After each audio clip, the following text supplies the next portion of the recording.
Berikut ini adalah cara Anda menulis atau standar penulisan final project atau skripsi. Di dalam final project Anda, standar penulisan skripsi yang saya mau, saya sudah tuliskan di modul P51. Caranya adalah Anda ketik saja dulu, nggak usah pakai aturan macam-macam. Ya, misalkan bentuknya seperti ini.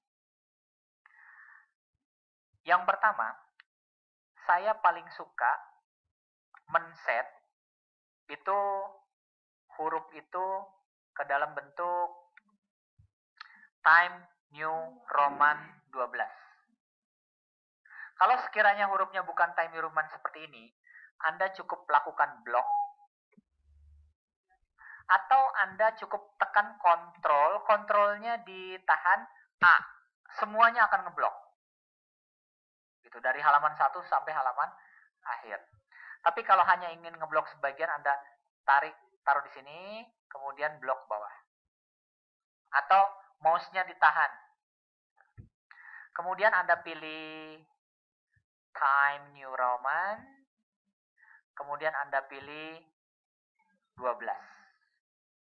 Biasakan judul itu ukurannya 14.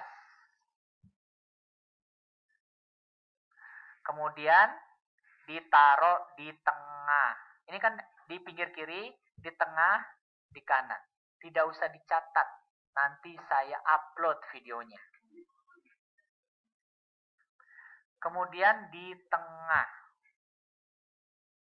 Di kiri, di kanan, judul taruh di tengah.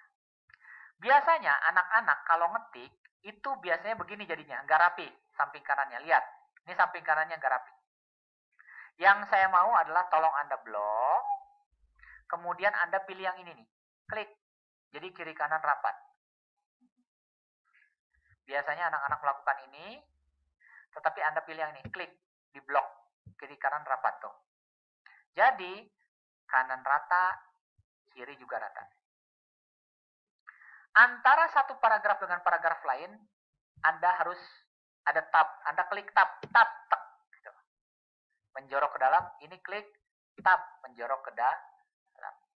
Ini standar penulisan final project saya. Ingat, di dalam final project, saya mau dari sini ke atas 3 cm, dari sini ke kanan 3 cm, dari sini ke kiri 4 cm. Kenapa 4, Pak? Karena untuk menjilid. Kemudian dari sini ke bawah 3 cm. Ya. Nah, kemudian bagaimana Pak caranya melakukan itu? Gampang. Untuk cara melakukan final project seperti itu, Anda klik ini nih. Klik yang paling ujung kiri. Ya. Oh, sorry. Lupa saya. Page layout. Ya, Anda klik page layout, kemudian Anda klik margin. Nah, kemudian Anda drag ke bawah, Anda pilih custom margin. Nah, ini custom margin. Lihat, di sini ada tulisan top, berarti yang atas, 3 spasi cm. Oke? Left, berarti kiri. Anda ketik 4 spasi cm. Bottom, bawah, 3 spasi cm. Right, 3 spasi cm. Kemudian oke. Maka dia akan ngeset semuanya. Pak, bagaimana kalau ingin memunculkan halaman? Gampang. Misalkan ini halamannya saya hapus dulu. Ya. Untuk memunculkan halaman tinggal klik insert yang di atas, kemudian page number. Kamu pilih mau top, berarti nama halamannya di atas. Ya. Mau bottom, berarti di bawah.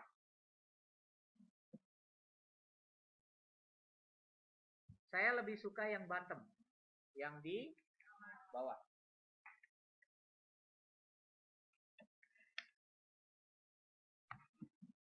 Jadi saya lebih suka yang bottom. Yang posisinya ada di tengah. bottom posisinya ada di tengah. Dah, berarti halamannya ada di tengah. Nah, kemudian apa yang perlu saya atur lagi, Pak? Yang perlu kamu atur lagi adalah margin. Margin itu adalah jarak dari sini ke sini. Marginnya adalah 1,5 spasi. Gimana cara ngatur margin? Kalau ingin ngatur semua berarti kan kontrol A. Semua ke blok. Kalau ingin ngatur sebagian, Anda blok sini. Kemudian nggak usah page layout lah. Anda taruh nih kursornya di sini. Nih ya. Kemudian pencet kanan. Anda pilih paragraf. Klik paragraf. Oke? 1,5 berarti 1,5. Sesuai dengan permintaan kita. Kalau Anda tulis di sini 2, double berarti 2. Spasinya 2. Coba kita lihat. 2. Saya tidak suka 2, terlalu jauh. Kemudian paragraf. Kalau misalkan saya tulis 1, saya juga tidak suka 1 karena terlalu dempet. Empet-empetan. Akhirnya saya lebih suka yang 1,5. Anda pilih 1,5. 1.5 lines. Oke, dah 1,5. Kemudian ini adalah standar penulisannya. Nah, ada yang namanya judul, ada yang namanya subjudul. Ini adalah judul. Chapter 1 Executive Summary itu judul. Kalau bisa di tengah, ya. Subjudul ini. Judul kalau bisa 14. Ininya di set 14. Kalau subjudul ininya di set 12.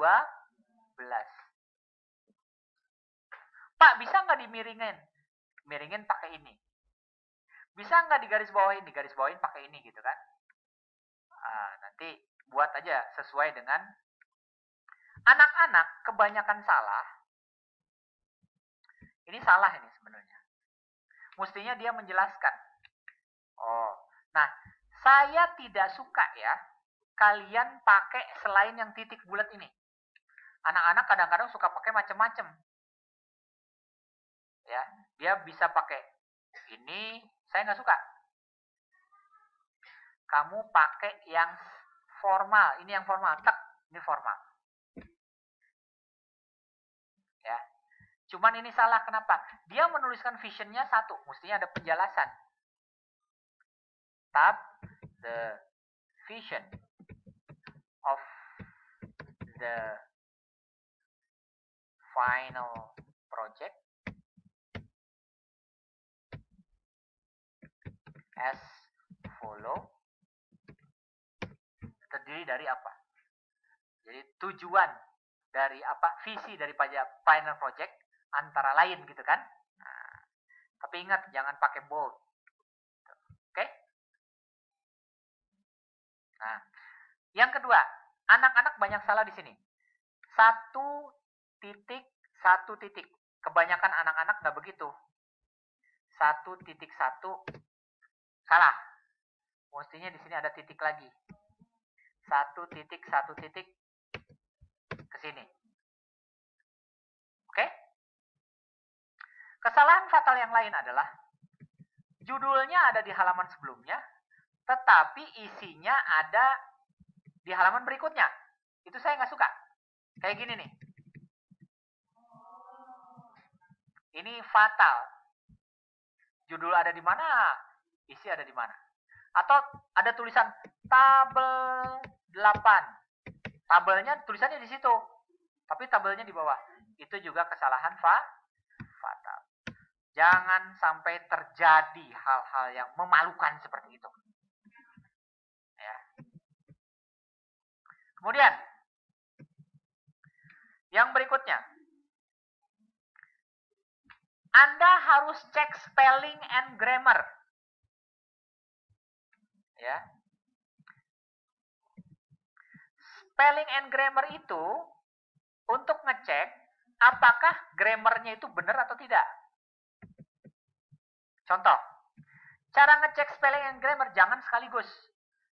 Per paragraf. Contoh, blog ini untuk ngecek bener nggak nih. Kemudian review.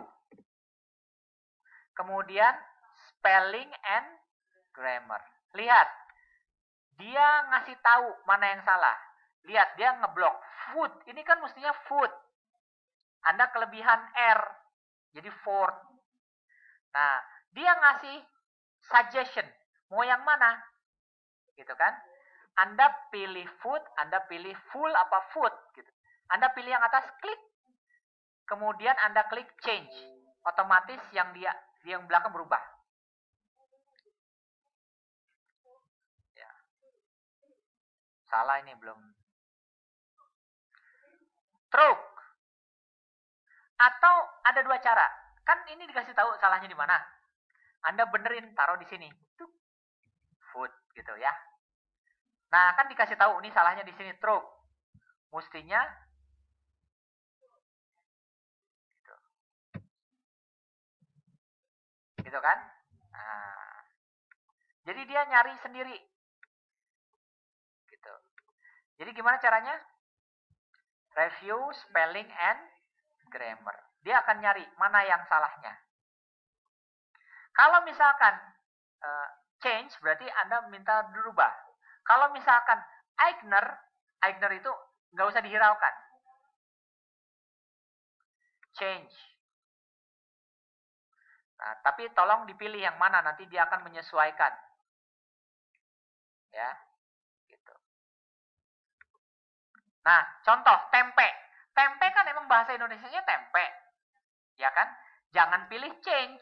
Nanti di change sama dia sama bahasa Inggris yang lain. Anda pilih Eigner one. Berarti dibiarin aja seperti itu.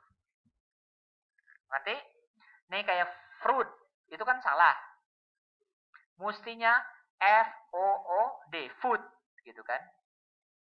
Mestinya kan seperti itu. Atau Anda rubah dari sini juga boleh. Close. Ngerti?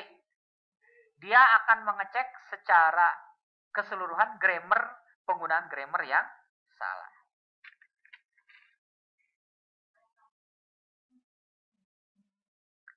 Oke, ada lagi pertanyaan? Nah, kedua, di Google itu ada yang namanya Google Translate. Google Translate boleh Anda pakai, tetapi per kata, jangan per kalimat, acak adut hasilnya. Jadi di sini ada namanya www.google.co.id. Nah, Anda tulis saja translate. Ya. Setelah itu Anda tulis Google Translate. Di situ ada bahasa Inggris, ada bahasa Indonesia. Misalkan bahasa Inggrisnya attention, maka akan tertulis perhatian. Ini sebenarnya bisa di-copy langsung ke Anda. Inilah manfaatnya Google Translate. Oke, saya berharap ini jelas. Ini adalah standar dasar penulisan final project Anda nanti kalau Anda buat. Oh ya, di atas itu ada memasukkan gambar. Ya. Lambang Saint Mary University. Tolong pakai yang Saint Mary yang Bayombong Nueva Vizcaya ya. Jangan pakai yang Hong Kong. Cara ingin naruh gambar di situ, insert picture.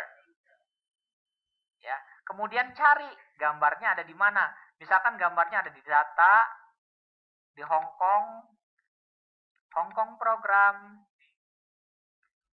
logo, misalkan. Gambarnya ini ya. Kemudian Anda klik insert, maka gambarnya akan masuk. Ini bisa diperbesar, bisa diperkecil sesuai dengan kebutuhan. Selamat membuat final project.